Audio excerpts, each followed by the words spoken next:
बहुत समय पहले की बात है। एक विशाल जंगल में भासुरक नाम का एक बहुत ही शक्तिशाली और क्रूर शेर रहता था। वो अपनी भूख मिटाने के लिए रोजाना कई निर्दोष जानवरों का शिकार करता था। जंगल के सभी जानवर उससे बहुत डरे हुए थे। एक दिन सभी जानवरों ने मिलकर एक सभा की और शेर के पास जाकर एक प्रस्ताव रखा।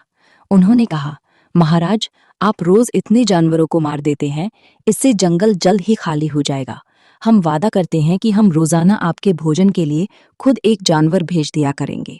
शेर मान गया, लेकिन उसने चेतावनी दी कि अगर किसी दिन जानवर नहीं आया तो वो पूरे जंगल को खत्म कर देगा। कई दिनों तक ये सिलसिला चलता रहा। एक दिन एक छोटे से खरगोश की बारी आई। वो खरगोश बहुत बुद्धिमान था। उसने सोचा कि मरने से अच्छा है कि कोई तरकीब लगाई जाए। वो जानबूझकर शेर के पास बहुत देरी से पहुंचा। जब वो पहुंचा तो शेर भूख के मारे गुस्से में लाल पीला हो रहा था। शेर दहाड़ा, एक तो तुम इतने छोटे हो और ऊपर से इतनी देर से आए हो। मैं अभी तुम्हें मारकर पूरे जंगल को तबाह कर दूंगा। खरगोश ने हाथ जोड़कर विनम्रता से कहा, महाराज, इसमें मेरी कोई गलती नहीं है। मैं तो समय पर ही आ रहा था, लेकिन रास्ते में मुझे एक दूसरा शेर मिल गया। उसने दावा किया कि वो इस जंगल का असली राजा है और उसने मुझे रोक लिया।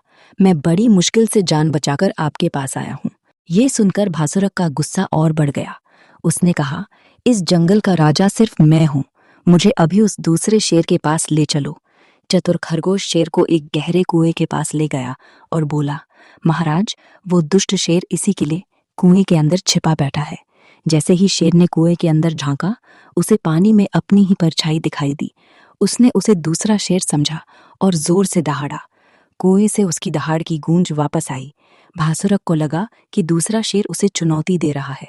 गुस्से में आकर उसने कुएं में छलांग लगा दी और डूबकर मर गया। बुद्धि बल से बड़ी होती है। शारीरिक शक्ति से जो काम नहीं हो सकता, वो बुद्धिमानी और चतुराई से आसानी से किया जा सकता है।